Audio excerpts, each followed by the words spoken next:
और सबसे पहले बात इस वक्त की बड़ी खबर की। कांग्रेस नेता पवन खेड़ा के पीएम मोदी पर आपत्तिजनक बयान के मामले में असम के मुख्यमंत्री हिमंता बिस्वा शर्मा ने ट्वीट किया है। हिमंता ने ट्वीट कर लिखा है कि कानून की महिमा हमेशा बनी रहेगी। हिमंता ने लिखा कि आरोपी ने बिना शर्त माफी मांग ली है और ऐसे में उम्मीद की है कि अब कोई भी राजनीतिक चर्चा में अभद्र भाषा का इस्तेमाल नहीं करेगा। उन्होंने ये भी लिखा कि असम पुलिस अंत तक इस मामले को फॉलो करेगी, लेकिन उन्होंने ये उम्मीद भी जताई कि अब अभद्र भाषा का इस्तेमाल सार्वजनिक मंचों पर नहीं होगा। तो कल जिस तरह का घटनाक्रम रहा उसके बाद ये खबर इस वक्त की अपडेट है। पवन खेड़ा और तमाम कांग्रेस के नेता जो कि रायपुर में आज से जो अधिवेशन शुरू हो रहा है कांग्रेस का, उसमें शामिल होने के लिए जा रहे थे। इंडिगो की फ्लाइट थी, लेकिन पवन खेड़ा को दिल्ली पुलिस उस फ्लाइट से उतार लेती है, जिसके बाद ये कहा जाता है कि असम पुलिस के कहने पर, अनुरोध करने पर उन्हें उतारा गया और फिर उसके बाद से होती है उनकी गिरफ्तारी, लेकिन उन्हें अंतरिम जमानत भी मिल जाती है।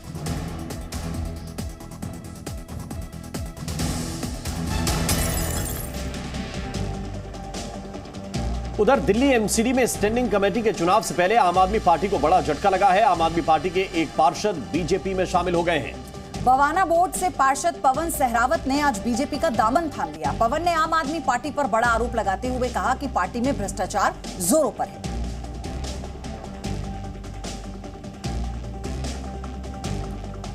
तो तस्वीरें इस वक्त आपके सामने हैं। आम आदमी पार्टी के पार्षद बीजेपी में शामिल हो गए हैं। बवाना वार्ड से ये पार्षद हैं, इनका नाम है पवन सहरावत और इन्होंने आम आदमी पार्टी पर भ्रष्टाचार का आरोप लगाते हुए बीजेपी का दामन थाम लिया है। कई बड़ी बातें उन्होंने कही और यह भी कहा कि जिस तरह से आम आदमी पार्टी में भ्रष्टाचार चल रहा है ये अभी तक नहीं हुआ था और एमसीडी सदन में जिस तरह की तस्वीरें देखने को मिली हैं वो भी शर्मसार हैं और इसी को लेकर उन्होंने आम आदमी पार्टी की नीतियों पर भी सवाल उठाए।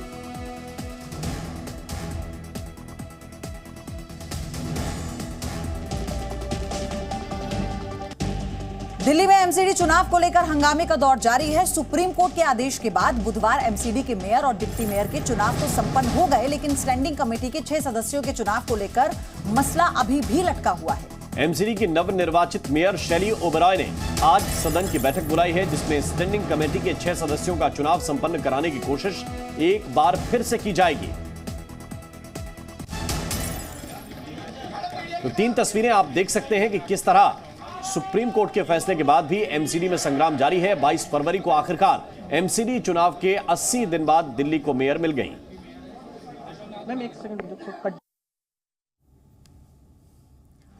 तो वहीं 22 फरवरी की शाम को स्टैंडिंग कमेटी के लिए चुनाव शुरू हुआ था, लेकिन इस दौरान भी आप और बीजेपी पार्षद आपस में भिड़ गए और इस तरह से भिड़े कि ऐसी तस्वीरें आपने इससे पहले कभी नहीं देखी होंगी। 22 फरवरी की पूरी रात को ये ड्रामा चलता रहा, लेकिन स्टैंडिंग कमेटी का चुनाव संपन्न नहीं हो पाया और 23 फरवरी की सुबह भी जब दोबारा कोशिश की गई, लेकिन तब भी पार्षदों का हंगामा थमा नहीं था। इसके बाद सदन को स्थगित कर दिया गया। आज जब एमसीडी की कार्यवाही शुरू हो रही है तो सवाल यही उठ रहा है कि क्या आज शांति से स्टैंडिंग कमेटी का चुनाव हो पाएगा या फिर पहले की तरह ही आज भी हंगामा देखने को मिलेगा।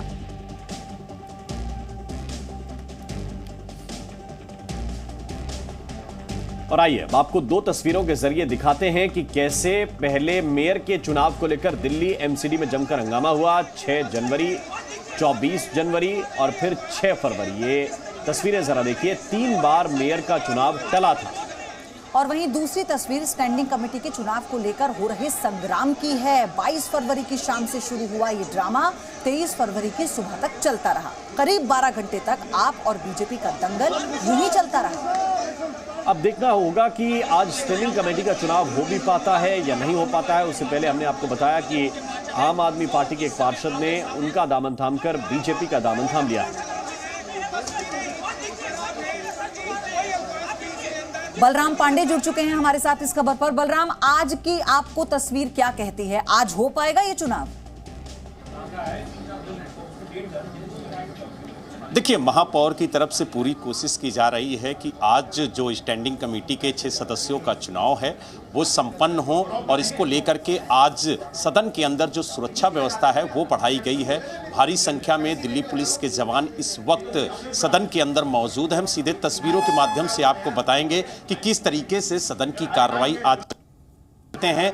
जो पार्षद हैं वो अभी से पहुंचना शुरू हो चुके हैं और धीरे धीरे जो पार्षद हैं वो सदन के अंदर आ रहे हैं, क्योंकि भारतीय जनता पार्टी भी अपने पार्षदों के साथ मीटिंग कर रही है, वहीं आम आदमी पार्टी भी अपने पार्षदों के साथ मीटिंग कर रही है और कुछ ही देर में सदन की कार्रवाई सुचारू रूप से चलेगी। लेकिन ठीक सामने आप देख सकते हैं कि भारी संख्या में जो दिल्ली पुलिस के जवान हैं उन्हें सदन के अंदर तैनात किया गया है। साथ ही जो पार्षद अंदर आ रहे हैं उनकी भी आज चेकिंग की गई है कि वो कोई बोतल या कोई ऐसी चीज लेकर के सदन के अंदर तो नहीं आ रहे हैं जिससे हंगामे के दौरान कहीं कोई पथराव या फिर बोतल जैसे फेंकी गई थी या गोले फेंके गए, तो इस तरीके की कोई स्थिति तो नहीं होगी, कोई ऐसी चीज तो लेकर के वो नहीं आए। तो यानी कुल मिलाकर के आज स्थिति शांतिपूर्ण ढंग से रहे सदन के अंदर, उसको लेकर के पूरी तैयारी की गई है। क्योंकि जिस तरीके से पिछली बार सदन की कार्रवाई चली, पूरी रात पानी की बोतलें फेंकी गईं, कागज के गोले फेंके गए, जो लोग सेब खा रहे थे वो फेंके गए, तो एक दूसरे पर हाथापाई की भी नौबत आई। तस्वीरें भी सार्वजनिक हुई कि किस तरीके से एक पार्षद दूसरे पार्षद को थप्पड़ मारते। बलराम, लेकिन एक बात है कि क्या जो पुरानी कार्रवाई थी उसके आगे की प्रोसीडिंग आज होनी है या नए सिरे से वोटिंग होगी, या फिर जो पुराने वोट जो पड़ गए थे उसके आगे की आज की कार्रवाई जो मेयर हैं वो चाहती हैं कि उसके हिसाब से काम हो?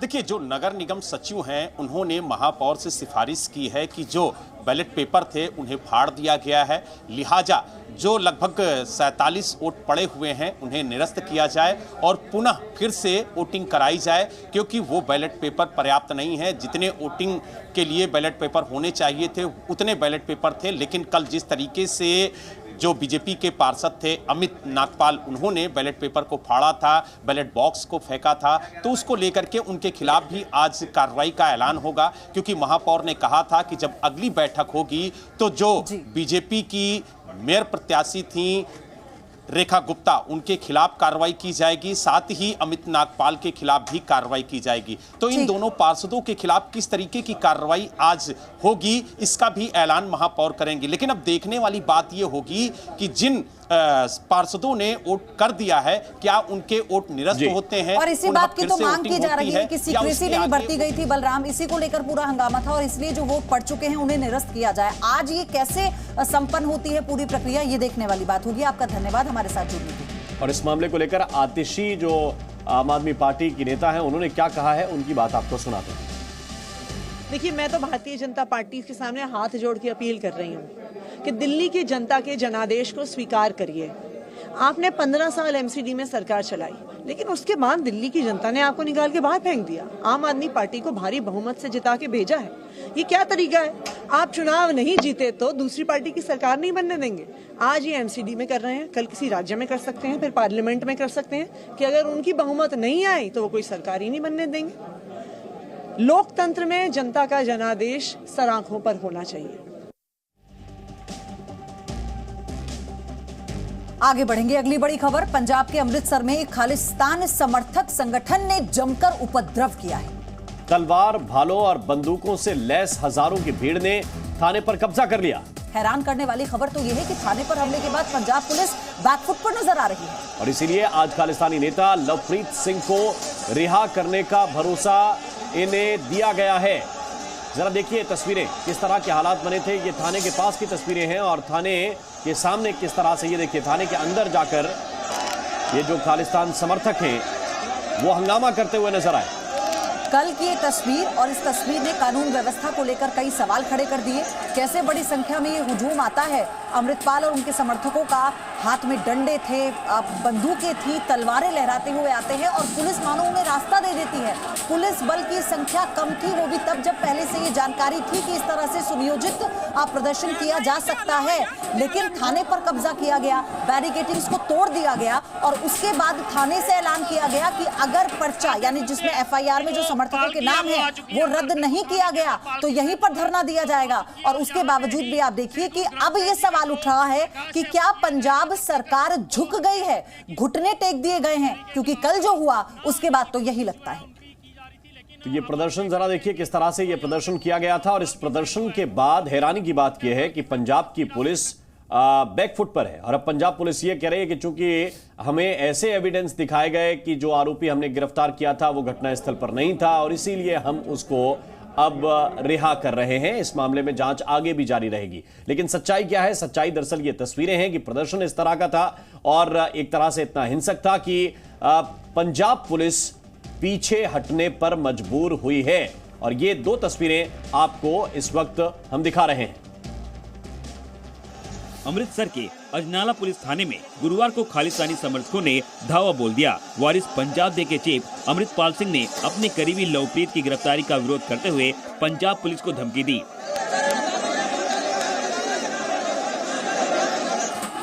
अमृतपाल सिंह के समर्थकों और पुलिस के बीच झड़प हुई जिसमें कई पुलिसकर्मी घायल हो गए।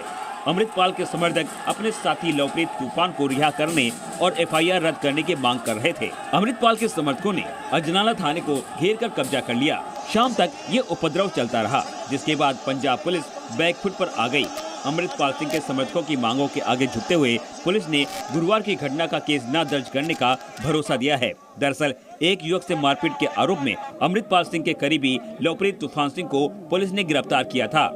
पंजाब पुलिस ने इस मामले को लेकर एसआईटी का गठन किया है और वो इस मामले की जांच करेगी। अब आज देखना है कि पुलिस लवप्रीत को रिहा करती है या नहीं। और ज्यादा जानकारी के साथ इस वक्त परमवीर औलख हमारे साथ जुड़े हुए हैं। परमवीर, जरा बताइए आज का सूरत हाल क्या है और अगर पंजाब पुलिस कह रही है कि इनके खिलाफ एविडेंस ठीक नहीं है तो फिर गिरफ्तार क्यों किया था? बिल्कुल, देखिए जो इंसिडेंट हुआ है कल से लेके आज तक जो इंसिडेंट होने वाला है, देखिए बड़ी बात है इसमें फेलियर सबसे पहले पंजाब सरकार का आता है, सबसे पहले पंजाब पुलिस का आता है कि अगर आपके पास सबूत नहीं थे, एविडेंस नहीं थे तो आपने एफआईआर क्यों लॉन्च की, क्यों आपने बाय नेम 6 जनों पर पर्चा दर्ज किया और अनपछातों 20 पर पर्चा दर्ज किया। ये बड़ी बात है। अब यू टर्न क्यों लेना पड़ रहा है? देखिए आपने देखा होगा कि यू टर्न जो है वो लिया गया है पंजाब पुलिस की ओर से। उनका कहना है कि हम आज यानी कि आज शुक्रवार को तूफान सिंह को रिहा करेंगे। ये कल सहमति बनी थी। कल आपने देखा होगा कि कैसे तकरारबाजी हुई वहां पे, कैसे श्री गुरु ग्रंथ साहिब जी का स्वरूप जो था वो थाने के अंदर ले जाया गया और लोग जो हैं, पंजाब के लोग हैं, इसको लेके बहुत अफसोस जाहिर कर रहे हैं कि कोई भी व्यक्ति अगर गिरफ्तारी देने जाता है, अगर थाने में जाता है, कोई एफआईआर हुई है, गलत हुई है, सही हुई है, लेकिन वहां पे महाराज जी का स्वरूप लेके जाने का क्या मतलब है? सबसे बड़ा सवाल ये है कि वहां पे सवारी श्री गुरु ग्रंथ साहिब जी की थाने के अंदर लेके जाने का क्या मतलब है? इससे ये सवाल एक पंजाब के लोग जो हैं, जो बुद्धिजीवी हैं, वो जरूर पूछ रहे हैं कि अमृतपाल ने ऐसा क्यों किया। वो इसलिए देखिए बड़ी वहां पे अब एक दौर ऐसा भी था, एक टाइम ऐसा भी था जब तकरार हुई, आपने देखा होगा, जिसमें पुलिस वालों को चोटें भी लगी हैं। वो थाने के अंदर घुसने की वो तस्वीर थी जब जो अमृतपाल के समर्थक थे थाने के अंदर घुस रहे थे। उनका कहना था कि या तो एफआईआर रद्द करो या जो हमारा तूफान सिंह है उसको छोड़ो, तब भी हम थाने के अंदर से जाएंगे, नहीं तो यहाँ पे गुरु महाराज जी सेंटिमेंट्स को लोगों के साथ जुड़ने वाली बात है। क्योंकि इससे पहले यही अमृतपाल है ना जो पूरे पंजाब में घूम घूम कर सभाओं में भड़काऊ बयानबाजी करते हैं, उकसावे वाले बयान दे रहे थे बच्चों को लेकर, खालिस्तान समर्थन में वो क्या क्या नहीं उन्होंने कहा। तो ये एक तरह की पूरी रणनीति है राम, जिसमें कहा जाता है कि कैसे लोगों के सेंटिमेंट्स को धर्म के नाम पर यहाँ पर एक तरह से छूने की कोशिश की गई है, उन्हें जोड़ने की कोशिश की गई है। बिल्कुल परमवीर, बहुत बहुत शुक्रिया, बहुत बहुत धन्यवाद आपका इस पूरे अपडेट के लिए, पूरी जानकारी के लिए। सवाल यह है कि जिस तरह थाने के बाहर प्रदर्शन हुआ, क्या उस मामले को लेकर भी पुलिस को एफआईआर दर्ज करेगी? क्योंकि वो तो एविडेंस कैमरे में रिकॉर्ड हुए हैं। चलिए आगे बढ़ते हैं, बात करेंगे छत्तीसगढ़ की अगली बड़ी खबर की। राजधानी रायपुर में आज से कांग्रेस का महाधिवेशन शुरू होने जा रहा है। यह अधिवेशन 26 फरवरी तक चलेगा। इसमें 15,000 नेता शामिल हो रहे हैं। 26 फरवरी को समापन के मौके पर रायपुर के राज्योत्सव स्थल में एक मेगा रैली की जाएगी। कांग्रेस अध्यक्ष मल्लिकार्जुन खड़गे आज ही रायपुर पहुंच चुके हैं। राहुल गांधी समेत तमाम नेता आज इस अधिवेशन में हिस्सा लेंगे। 25 फरवरी को प्रियंका गांधी भी रायपुर पहुंचेंगी। तो रायपुर में कांग्रेस का मंथन है, अधिवेशन है और इस अधिवेशन के लिए कांग्रेस के अध्यक्ष मल्लिकार्जुन खड़गे पहुंच गए हैं।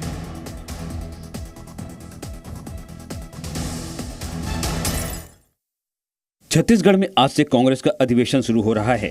3 दिन तक चलने वाले इस अधिवेशन में कांग्रेस के दिग्गज मंथन करेंगे और लोकसभा चुनाव के लिए पार्टी रोड मैप तैयार करेगी। कांग्रेस नेता राहुल गांधी अधिवेशन के पहले दिन रायपुर पहुंच रहे हैं। अधिवेशन का समापन कांग्रेस अध्यक्ष मल्लिकार्जुन खड़गे के भाषण से होगा। उसी दिन कांग्रेस एक रैली भी करने वाली है। दरअसल लोकसभा चुनाव और कर्नाटक, राजस्थान, मध्य प्रदेश, छत्तीसगढ़ विधानसभा चुनाव से पहले कांग्रेस संगठन को मजबूत बनाने की कोशिशों में जुटी है। कांग्रेस का महाधिवेशन नवा रायपुर में सुबह 10 बजे से शुरू होगा। अधिवेशन में करीब 15,000 डेलीगेट शामिल होंगे। महाधिवेशन में सभी कमेटियां अपनी रिपोर्ट देंगी। कुल 6 कमेटियां हैं। छत्तीसगढ़ के सीएम भूपेश बघेल ने दावा किया कि ये अधिवेशन ऐतिहासिक होगा।